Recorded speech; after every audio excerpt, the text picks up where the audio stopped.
All right, we continue to review the fall camp situations across the country here at Mark Rogers TV, the voice of college football. We step in to Syracuse camp with John Casillo from Noon's Magician. It's the SB Nation platform for the Orange, and of course, Syracuse coming off a fine 10-3 campaign in Dino Babers' third season. He goes into year 4, and maybe some of the claims that he made and some of the aspirations that he voiced when he first took over the job not seeming so crazy now, John, as Dino Babers obviously garnished a lot of respect. And I think a lot of people had respect for him going into last season. But in regards to delivering a number 2 seed in the ACC and challenging Clemson the last 2 years, as they have like no one else, obviously he's got to have a ton of equity with the program right now. Yeah, I mean, Dino came in and asked at the beginning for belief without evidence, was his quote. And kind of, asked us, it's going to be a year or two. It's going to take some time to put it all together. But, just have some belief without evidence. The proof's going to come. And also strove toward another quote of he wanted to be consistently good, not occasionally great. So, those first 2 years, pulling upsets against Virginia Tech in 2016 and Clemson against 2017, those were the occasionally great moments he was referring to. Last year, I think consistently good was probably more what we were looking at. So his work's not done, but he knows that and admits that. But I think we've made a hell of a lot of progress in a very short amount of time, and I'm pretty happy about it. Yeah, I think there should be a balanced outlook for anybody that follows Syracuse football in regards to certainly embracing what happened last year. It was certainly earned on the field in regards to, again, playing Clemson closer than anyone, earning 10 wins, a bowl victory, a number 2 seed in the conference, and all of that. But obviously it was 1 year, and programs are built upon recruiting class after recruiting class and then developing those players and sustaining success. Maybe not 10 wins every year, but trying to get to a level where 7 to 10 wins is probably the norm year after year after year. Got John Casillo on the line from Noon's Magician. Join him for Syracuse football and sports coverage overall right there on SB Nation. So, John, in regards to recruiting, I mentioned that. We are accustomed to Syracuse over the last 15 years recruiting at a certain level. Dino Babers has upped the ante of sorts. Your thoughts about the current build toward 2020 and 2021? I mean, the 2020 class is going. I think that we're seeing some nice additions. I know over the weekend we added a couple kids who camp with us. Ben LaBrosse, who's a 3-star safety from Canada. I mean, these are all your typical type of guys that we've been getting at SU since Dino came in. He's got a couple Power 5 offers. Stephen Mahar also committed. He's a 3-star tight end from Rochester. Big dude, though, 6'5", 225. Tight end's not necessarily going to be big in the pass catching game for Syracuse. We're going to need bigger players who can be blockers. And I think that, Mahar definitely fits that bill. We have a lot of other kind of blue chip targets, I think. And that's really those are the types that we've closed later in the class the past couple of years, Tommy DeVito aside back in 2017. But a lot of guys are kind of playing wait and see on Syracuse right now. Last year's 10-3 was great. But as you mentioned, programs are built on several recruiting classes in a row and several good seasons in a row.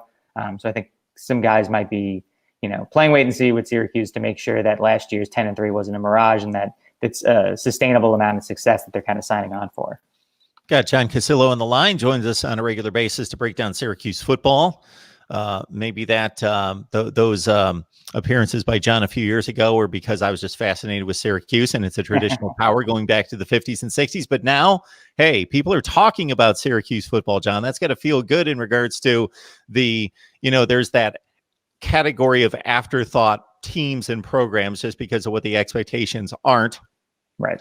And but now you're hearing your name brought up in regards to a Syracuse football program and the expectations for 2019 outside of Syracuse circles. That has to feel good in regards to national shows and ACC shows that actually have to take the time instead of just brushing through Syracuse to get to the other teams, where they're actually talking about Syracuse and being a legitimate contender for a nice bowl bid again this year. Well, it makes content a lot easier in the offseason, I can tell you that. I know ESPN and everybody else does a great job of, here's the top 25 teams and here's, their impact player. Here's the top tradition. Here's the best player that is coming back or leaving or whatever. And having those is like easy jumping off points for content's great. For me, like I grew up like rooting for Syracuse, but not to the same extent I did once I went there. So for me, like this is really like as an adult, a first time thing for Syracuse, like really being able to enjoy and like really bask in this a little bit. Obviously, like we're experienced with it with the basketball program, but for football, it's fun as a football first fan and being like one of the. There's a small subsection of us among Syracuse fans that are football first, and it's nice for us to finally kind of get our moment. Good stuff. Yeah. Mark Rogers TV, the voice of college football, breaking down Syracuse with John Casillo, SB Nation's Noons magician. You can join him and the rest of the staff right there talking up Syracuse and what, there's some sort of division out there, I'm sure. Some that say, hey, Dino Babers is great. This trajectory is headed up. And others that say, yeah, I got to see it again. Dino, I just enjoy listening to the guy. I was reminded of that at ACC kickoff, in which he was genuinely excited to field questions, talk about the team, talk about their expectations, talk about their hope. It was a lot of optimism, but not like some fake phony salesman optimism, but it seemed a very genuine in regards to his excitement about what this program is building into. Yeah, I think Dino manages the media game better than most, where he gives media what they want to hear without being fake, but never overextends himself. He never makes promises he can't deliver on, and he makes like modest promises. I think that's the core of any good relationship. And for him, his relationship with the media is kind of built on that too. I actually saw him out here in LA at an alumni event speak, and same deal. Like he completely covered the room and was like had everybody resting on every word. But at the end of the day, like he didn't necessarily say all that much of consequence, but because of how he said it and how he presented all of it, he's very tactful with media and he does a nice job. And it's great to have that positive attention on Syracuse in that regard, especially since I know, people love Jim Boeheim because he's a good quote, but he's not necessarily the friendliest face when it comes to media. And then like our previous football coach, Scott Schaefer, was not a media fan at all. So I think it's nice to see kind of that shift in the other direction. So guys out there listening, you not only get your Syracuse information and insight from John, but if you listen intently, there are life lessons, relationship lessons to be gained right there. No question about that. As fall camp opens a little bit later this week, John, what are the storylines that you think are relevant, and what are you eyeing as you start to get news out of camp? I think for us, like the offensive line is a position that lost 3 starters from last year, but we've been able to shuffle the deck chairs a little bit. We have a couple transfers, JUCO transfer and Darius Tisdale, who's coming along, and he's a redshirt sophomore. He'll be able to play right away. We're also bringing in Ryan Alexander, who's an all Sun Belt offensive tackle from South Alabama. He's a grad transfer, so we'll be able to plug him in right away. I think right now, like the preseason depth chart has a couple freshmen at the top, Carlos Federello and Anthony Redd. I don't necessarily know if those guys are going to stick there, just because I think Dino might be playing wait and see on the transfers a little bit and making sure that they understand the system. I think shuffling things around, you'll probably see former guard Sam Heckel head to center, former center Aaron Service head out to the tackle spot. Heckel actually started a couple of years ago at guard, so despite the fact that we lose 3 starters, we actually have a lot more experience back at that position group than it might seem at first glance, and we actually have more depth probably at offensive line than we have at any point since we've been in the ACC, which is great.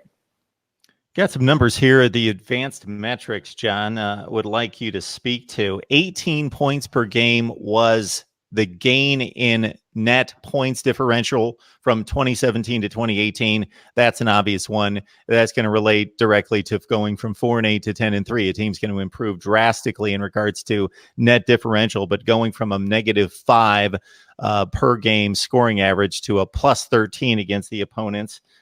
This one, though, delves a little bit deeper in the special teams. Didn't realize that Syracuse was number 1 in the ACC, number 2 nationally in special teams field position in regards to the offense being placed in a good place, the defense being placed in a good place, and the differential of yards on special teams exchanges favoring Syracuse that much. Again, number 2 in the nation. Yeah, I mean, I think that speaks to Justin Lustig, who is an assistant coach, special teams coach. With us, he came in a couple of years ago, and he's drastically changed how we played on special teams. The punt coverage team, I'd argue, is one of the best in the country. Kick coverage, probably has a little bit more room to improve, but we also have Sterling Hoffrichter, who's our kickoff guy and punter. Real booming leg, all ACC guy. He's been just instrumental in that. And then again, special teams has been opportunistic too. They've been able to create turnovers. The fact that we also have turnovers, as many turnovers.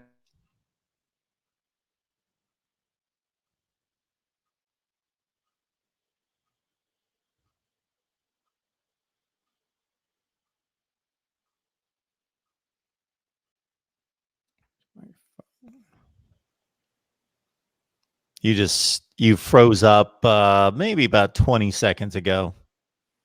What was the last thing you heard? Yeah, Or you want me to just restart on that? Well, not necessarily. I could splice it together. You were the word was turning, but I don't remember exactly where you were in terms of.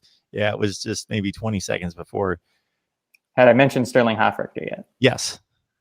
Right. That was probably just then probably just talking turnovers more than anything. Yeah. Yeah, I could just do a quick thing on that, and then we can just okay. Yeah, I'll throw it together. Yeah, so Syracuse was one of the best teams in terms of forcing turnovers in the country last year, and that also helped flip the field a ton. So yeah, I mean, special teams, guided the ship there, but being able to flip the field quickly in opposing territory definitely helps that field position game as well. Now, what sets us up for the next conversation, and that's the one that people talk about when they look from a national scale treetop observation, is obviously the quarterback change from Eric Dungey to Tommy DeVito. Dungey was an athlete. He was a baller. He was a guy that would mix it up with linebackers and safeties and really make plays with his legs, and averaged over 6 yards per carry if you take the sacks out of play. The number I'm looking at right here, had 12 and a half non-sack carries per game. You would think the running backs would need to step in for as good as DeVito is expected to be. It's just going to be a different offensive approach, I would think, and you're not going to get those kind of improvisational plays from your quarterback. No, I mean, while Tommy DeVito is a better fit for Dino's system and is a pro-style quarterback built for what Dino wants to do, I think the big difference here is just going to be the improvisational. What happens when things start to fall apart? Eric Dungey, I think, kind of operated only in that regard and not that he created things to fall apart, but I think because he was very run first, because he was always had an eye on making a big play, that might have potentially scuttled some of the play calling and some of the game plan. I think with DeVito's going to call the game probably to the letter, especially early on here. And so that's probably going to put more of an onus on both the offensive line protecting him and, the running backs. I think the running backs did pretty well last year. They had their best season in the ACC for sure. Dante Strickland had a decent year, but Mo Neal really broke out, averaged over 5 yards per carry. He'll probably take the lion's share of the carries this year, along with Abdul Adams, who was an Oklahoma transfer, actually scored 2 touchdowns in the Camping World Bowl, because he gained eligibility for the postseason without losing a year due to the new redshirt rules. So we got to see a little bit of him. He averaged, I think it was over 9 yards carry at Oklahoma a couple of years ago. So really hoping that 1-2 punch can make up for Dungey's lost yardage. Hey, John, we've talked scheduling through the years. You definitely have your opinion on how scheduling should be approached, both from a program standpoint and a conference and national standpoint. Your thoughts about the current schedule? I always look at who you're playing outside the division because, of course, I don't know that it matters in the ACC Coastal because everybody's about the same. But in many divisions, it obviously matters. Who do you play in the other division? And looking at, you always get Pitt.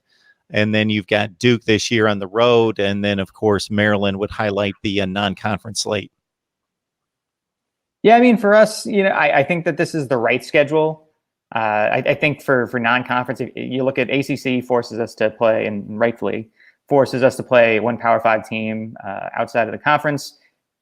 Probably every 3 years or so, that's Notre Dame. And in the season that it's not, playing teams like Maryland, playing teams like Rutgers, like we are in 2020 and 2021. And Purdue in 2023 and 24, facing those sorts of programs is probably where we should be right now. The ACC Atlantic's already hard enough.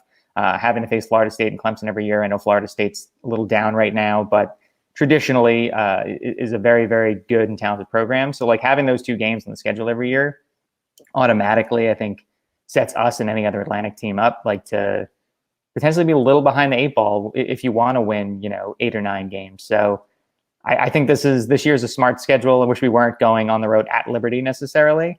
But beyond that, like I don't really have any complaints. I think college football's main goal is don't lose. So why would you schedule losses? There you go. And if you look at the division, I think it's potentially a great division. It's not one right now for what you cite right there. Louisville used to be a really good program. They're not right now. Florida State would be the one wild card and certainly not what they have been in 5-6 years ago. But there's also, to the defense of the division, there are no Illinois, Rutgers, Kansas, Oregon State kind of programs. Those programs that were Syracuse and Wake Forest have now become very good programs that win bowl games and get to postseason play. There's not a week out in the division at all. It's a good division top to bottom. Yeah, and I'd argue in the ACC too. The ACC has an advantage over, your Pac-12, your Big Ten. The ACC, SEC really, like where there isn't, SEC maybe Arkansas this year, but like realistically, like we have a really nice conference top to bottom, and no, there's maybe not this like 4 to 5 team ruling class right now. It's Clemson and then everybody else. But at the same time, like it also creates, some really interesting matchups every single Saturday because you have so many fairly evenly matched teams. And now the Pac-12 is case in point of how you like cannibalize yourself with that sort of approach. So I'm hoping we don't end up in that regard, in that bucket. Luckily, again, Clemson's kind of sitting atop the rest of us, but hopefully SU can maybe knock them down a peg this year. I'm not holding my breath, but you never know.